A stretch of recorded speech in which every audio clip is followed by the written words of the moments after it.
प्रिय प्रशिक्षुओं, मैं वरुण कुमार यादव, प्रवक्ता शिक्षा शास्त्र, डायट कानपुर देहात। आज हम लोग चतुर्थ सेमेस्टर के विषय शैक्षिक प्रबंधन तथा प्रशासन के अंतर्गत एक महत्वपूर्ण टॉपिक मानवीय संसाधनों का प्रबंधन पे चर्चा करेंगे, बातचीत करेंगे, विमर्श करेंगे। इस चर्चा के दौरान हम ये समझ पाएंगे, आप यह जान पाएंगे कि मानवीय संसाधन किसे कहते हैं, मानवीय संसाधनों का प्रबंधन कैसे किया जाता है, मुख्य जो मानवीय संसाधन हैं वो कौन कौन है तथा मानवीय संसाधनों के कार्य क्या क्या हैं। मानवीय संसाधन, पहले हम लोग चर्चा कर लेते हैं कि आखिर ये मानवीय संसाधन होता क्या है। मानवीय संसाधन की जब बात आती है तो एक स्कूल व्यवस्था के अंतर्गत जो भी मानव कार्य कर रहा है उसे हम मानवीय संसाधन के अंतर्गत रखते हैं। किसी भी विद्यालय की प्रगति केवल भौतिक संसाधनों पर निर्भर नहीं करती है, जबकि उसके साथ साथ जो उसका मानवीय संसाधन है वह भी एक महत्वपूर्ण भूमिका अदा करता है। अगर हम इसे एग्जाम्पल के तौर पे, उदाहरण के तौर पर अगर इसे हम लें तो एक रेलगाड़ी जो होती है वह है भौतिक संसाधन, लेकिन रेलगाड़ी का जो इंजन है, जो उसे खींचता है, वह है मानवीय संसाधन। मानवीय संसाधनों के संदर्भ में एस के दुबे ने कहा है कि मानवीय संसाधनों का प्रबंधन विद्यालय के सर्वांगीण विकास की वह कला है जिसके द्वारा प्रत्येक व्यक्ति को उसकी योग्यता एवं क्षमता के अनुसार कार्य प्रदान करके तथा मार्गदर्शन करके उसका संपूर्ण सहयोग प्राप्त किया जा सकता है। अर्थात कि अगर हम किसी व्यक्ति को उसकी कार्य क्षमता और योग्यता के अनुसार कार्य देते हैं तो वो अपने कार्य में सुचारू रूप से अपनी पूरी कुशलता के साथ, पूरी तन्मयता के साथ कार्य करता है और हमें हमारा जो उद्देश्य है वह प्राप्त कराने में मदद करता है। आप जानते हैं कि हमारा उद्देश्य क्या है, एक स्कूल की स्थापना का उद्देश्य क्या है। आज अगर हम प्राथमिक शिक्षा की बात करें तो आज के दौर में स्कूल का जो उद्देश्य है, मुख्य उद्देश्य है गुणवत्तापूर्ण शिक्षा देना। हर बच्चे को गुणवत्तापूर्ण शिक्षा प्राप्त हो, इसी उद्देश्य के साथ स्कूल के संदर्भ में मानवीय संसाधनों का उपयोग करना है। यदि हम विद्यालय के मुख्य मानवीय संसाधनों की बात करें तो क्रमवार हम प्रधानाध्यापक के बारे में बात करेंगे, हम अध्यापकों के बारे में बात करेंगे, हम छात्र के बारे में बात करेंगे तथा हम समुदाय के बारे में बात करेंगे, वह समुदाय जहां पर उस स्कूल की स्थापना की गई है। इन समुदायों के संदर्भ में हम बात करेंगे तो मानवीय संसाधनों के संदर्भ में जो पहला विषय है हमारा प्रधानाध्यापक। प्रधानाध्यापक एक स्कूल का लीडर होता है। एक स्कूल की व्यवस्था, एक स्कूल का जो उत्तरदायित्व है, जो उसके उद्देश्य हैं, उसको प्राप्त करने के लिए प्रधानाध्यापक का एक महत्वपूर्ण रोल होता है। उन्हीं के निर्देशन में सभी शिक्षक, छात्र और समुदाय की मदद लेते हुए कार्य किया जाता है। अगर हम प्रधानाध्यापक के कार्यों की बात करें तो शैक्षिक वातावरण का सुगम करता होता है। वो एक ऐसा शैक्षिक वातावरण क्रिएट किया जाता है, एक ऐसा शैक्षिक वातावरण प्रदान करता है जिससे कि बच्चे को बेहतर लर्निंग होती है। साथ ही साथ कुशल प्रेरणादायक होता है। एक जो प्रधानाध्यापक होता है कुशल प्रेरणादायक। कुशल प्रेरणादायक का तात्पर्य यहाँ पर यह है कि जब कभी आत्मविश्वास की कमी किसी शिक्षक में होती है, किसी छात्र में होती है, तो उसके अंदर आत्मविश्वास को ओतप्रोत तरीके से भरता है वो, और वह शिक्षक या छात्र अपने कार्य में संलग्न हो जाते हैं। नेतृत्व की क्षमता की बात भी मैं कर रहा हूँ। कुशल प्रशासक एवं प्रबंधक भी होता है वो। कुशल प्रशासक और प्रबंधक वो इसलिए कहा जा रहा है कि स्कूल, जब आई.के. डेविस महोदय कहते हैं कि एक शिक्षक प्रबंधक होता है, उन्होंने अपने यहाँ जब अपने थियरी दे रहे थे उस थियरी में उन्होंने इस बात का जिक्र किया था कि एक स्कूल प्रबंधक होता है। यहाँ पर ये कहा जा रहा है कि जब हम सुगमकर्ता के तौर पे उन्हें देख रहे हैं, जब हम एक कुशल प्रेरणादायक के रूप में उन्हें देख रहे हैं, तो जाहिर सी बात है कि एक प्रबंधन है, स्कूल में एक प्रबंधन की ज़रूरत है, एक प्रबंधक की ज़रूरत है जो कि इन सभी कार्यों को, जिसका उद्देश्य है गुणवत्तापूर्ण शिक्षा प्राप्त करना, इन सभी कार्यों को करने के लिए मैनेजमेंट कर पाए।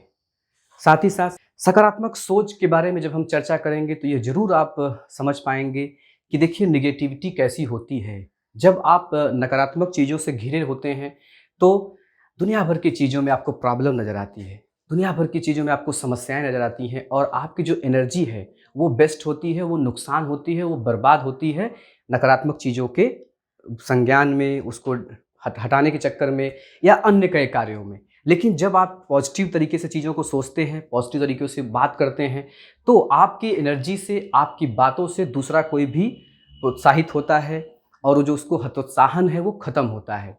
तो एक जो प्रधानाध्यापक है उसके अंदर पॉजिटिविटी बहुत ज़्यादा भरी होनी चाहिए, क्योंकि एक समाज में जब स्कूल बनता है, एक स्कूल जब अपने उद्देश्यों को लेकर चलता है, तो उस उद्देश्यों को प्राप्त करने में अनेक समस्याएं आती हैं। संसाधन की समस्याएं हैं, कई तरह की समस्याएं हैं। आप कह सकते हैं कि हमारे पास ये नहीं है, मैं क्या करूं।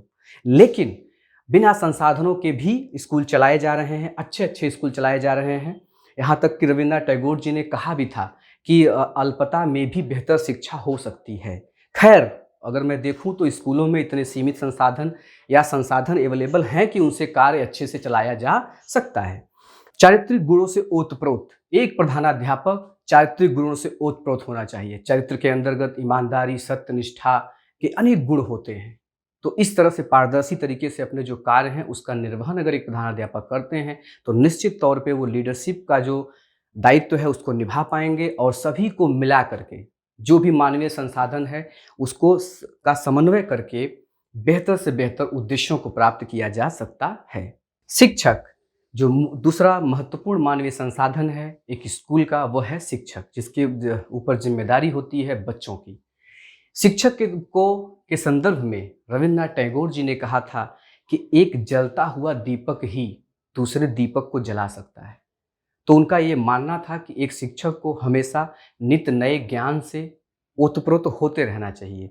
जो कुछ भी नया नवाचारी विधियाँ, शिक्षण विधियाँ या जो प्रविधियाँ होती हैं वो आई हुई हैं, उसको उन्हें जान करके, समझ करके अपने शिक्षण कौशलों में प्रयोग करते रहना चाहिए। दूसरी तरफ बात करें तो कोठारी कमीशन ने कहा था कि शिक्षक राष्ट्र का निर्माता है। 1966 की रिपोर्ट में उन्होंने ये बात कही थी कि शिक्षक राष्ट्र का निर्माता है। तो एक राष्ट्र की जो जिम्मेदारी है वो शिक्षक के कंधों पे है। अब शिक्षक के जो दायित्व हैं, जो कार्य हैं, उसके बारे में हम बात करते हैं। व्यक्तित्व प्रभावशाली होना चाहिए। एक शिक्षक का जो व्यक्तित्व है वो प्रभावशाली हो, उसका व्यक्तित्व ऐसा हो कि लोग उसको देख करके शिक्षक समझ पाएं। उसकी जो बातें हो एक शिक्षक जैसा हो, संस्कार उसके शिक्षक जैसे हो। गांधी जी कहा करते थे कि किसी भी व्यक्ति की जो संस्कार होते हैं उसके सूक्ष्म से सूक्ष्म बिहेवियर में प्रकट होने चाहिए। तो उसी तरह से एक शिक्षक समाज में जब जाता है उसे देखा जाता है कि यह शिक्षक है और वो एक आदर्श होता है और लोगों के लिए, समाज के लोगों के लिए बहुत बड़ी जिम्मेदारी होती है एक शिक्षक की।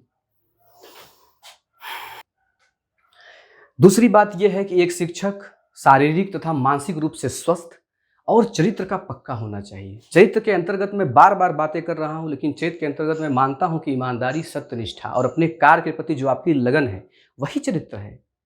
अगर आप अपने कार्य को, अपने कौशलों के, जो कौशल आपको मिले हैं, जो आपने प्रशिक्षण प्राप्त किया है, उसके हिसाब से अगर आप बच्चों को अंदर योग्यता और गुणों का, जिन योग्यता और गुणों की ज़रूरत है, जैसे हम लोग लोकतांत्रिक देश में रहते हैं तो हमारे यहाँ बच्चों के अंदर लोकतांत्रिक जो मूल्य हैं उन्हें इनकलकुलेट करने की ज़रूरत है। अगर ये आप कर पा रहे हैं तो एक बेहतर शिक्षक हैं।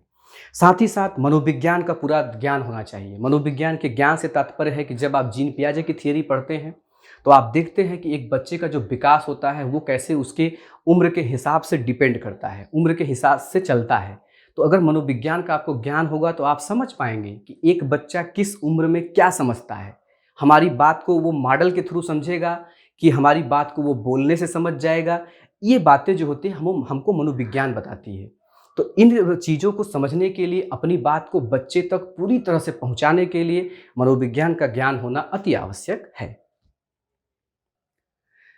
दूसरी बात यह है कि शिक्षक को अपने विषय का पूर्ण ज्ञान होना चाहिए। एक शिक्षक से ये जरूर उम्मीद की जाती है कि वह अपने विषय का जो आधारभूत ज्ञान है वह प्राप्त करे तथा जो कुछ नया उसके विषय में किया जा रहा है, नई रिसर्चेज उसके विषय में प्रस्तुत की जा रही हैं, वह जरूर उससे अवगत हो और उन ज्ञान का बच्चों तक पहुंचाने की उसकी क्षमता स्पष्ट होनी चाहिए।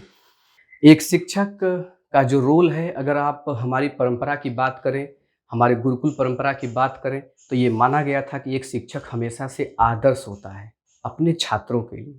मैं आपको एक कहानी बताऊं। क्या हुआ एक बार कि हमारे बगल में ही एक शिक्षक थे, वो इंटर कॉलेज में टीचर थे। उनका बेटा किसी विद्यालय में पढ़ रहा था। तो होता ये है कि एक दिन वो बीमार था उनका बेटा, तो उसको होमवर्क नहीं मिला। तो उसने अपने पापा से कहा कि पापा मुझे होमवर्क चाहिए, आज मुझे टीचर ने होमवर्क नहीं दिया या मैं गया ही नहीं स्कूल तो होमवर्क कैसे लूँ मैं।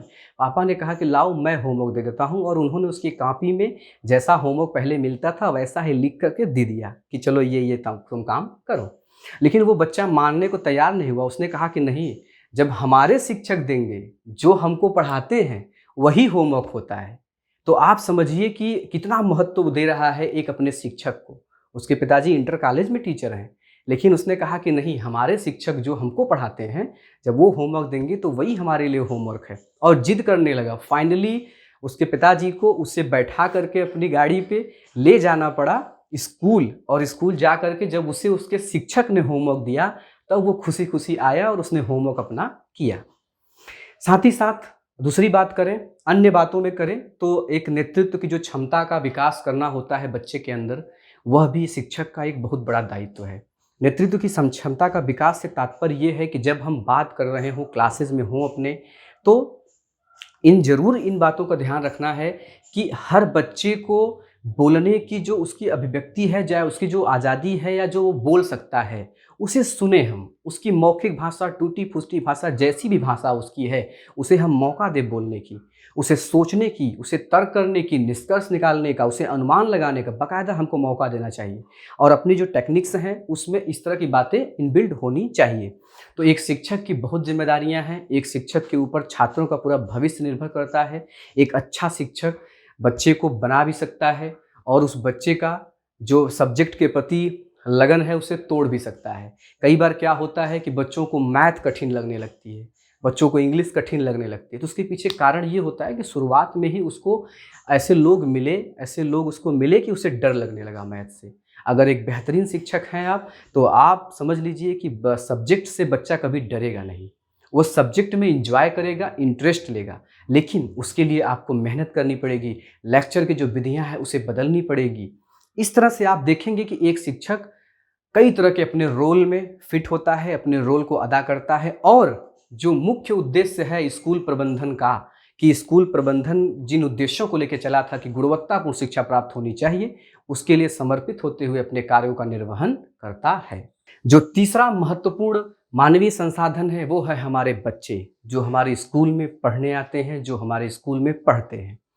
उन बच्चों के बारे में जब हम बात करें तो कोठारी कमीशन, में वही जिक्र करूंगा फिर से, कोठारी कमीशन 1966 की रिपोर्ट का। उसमें उन्होंने कहा कि भारत के भाग्य का निर्माण उसकी कक्षाओं में हो रहा है।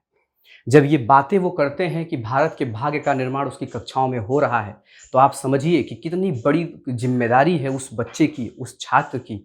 उसके कंधे पे कितना बड़ा बोझ आने वाला है कि वह भारत के भाग्य का निर्माण कर रहा है, और आपकी क्लासेस में बैठा हुआ है, आपकी कक्षाओं में बैठा हुआ है। इस तरह से अगर हम बात करें उसकी जिम्मेदारियों की, तो जितनी बातें अभी तक हमने कही है कि उद्देश्यपूर्ण, जो उद्देश्य हमने बताए हैं कि गुणवत्तापूर्ण शिक्षा होनी चाहिए, वैल्यूज़ होने चाहिए, लोकतांत्रिक मूल्य होने चाहिए, जो भी बातें मैं कर रहा हूँ, ये सब कुछ किसके लिए किया जा रहा है? एक छात्र के लिए जो आपकी क्लास में बैठा हुआ है। पीछे के बेंच पे बैठ सकता है या आगे के बेंच पे बैठ सकता है, वो कहीं भी आपकी क्लास में मौजूद है। एक छात्र के बारे में मैं दो बातें कहूँगा। एक तो छात्र अध्येता होना चाहिए, पढ़ने लिखने वाला होना चाहिए।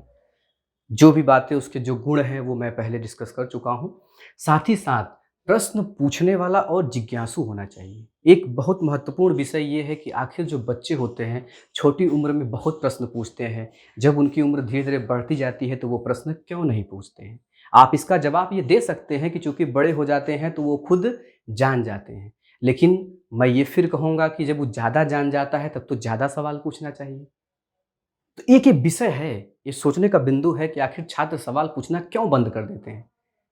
अब इसके पीछे क्या कारण है, ये सोचना है, ये हमें आपको डिसाइड करना है। इसके बारे में हम आप बाकायदा बैठ करके विमर्श कर सकते हैं कि एक छात्र क्यों सवाल पूछना बंद कर देता है। हाँ, मानवीय संसाधन है, जिसे हम कहते हैं समुदाय, एक महत्वपूर्ण भूमिका अदा करता है शिक्षा व्यवस्था में, शिक्षा के उद्देश्यों को प्राप्त करने में। समुदाय के अंतर्गत मुख्य रूप से स्कूल प्रबंध समिति आती है। आर्टिकल 21 आरटी एक्ट 2009 के आर्टिकल 21 के तहत स्कूल प्रबंध समिति की स्थापना की गई थी। स्कूल प्रबंध समिति का कार्य है कि स्कूल के जो लक्ष्य हैं, जो उद्देश्य हैं, उनकी वो मॉनिटरिंग करे, स्कूल विकास की योजना बनाए, स्कूल के लिए जो अनुदान प्राप्त हुए हैं उनका उचित उपयोग हो रहा है नहीं हो रहा है उसकी भी मॉनिटरिंग करे। तो आप देख सकते हैं कि समुदाय का कितना बड़ा रोल है।